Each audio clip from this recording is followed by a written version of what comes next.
How to apply for TikTok Creator Fund. Hi everyone, I'm here to assist you today. Without any delay, let's jump right in.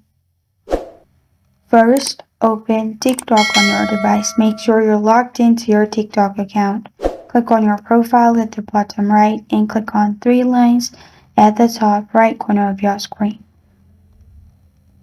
Then simply click on TikTok Studio in here. After you click on TikTok Studio, you'll find this kind of screen. In here, scroll down and click on Creator Activity or Academy.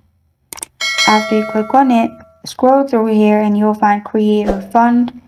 Simply click on Creator Fund in here. It's not available in my region, so I won't be able to show, but you'll find Creator Fund. Click on Creator Fund and you'll find this kind of screen.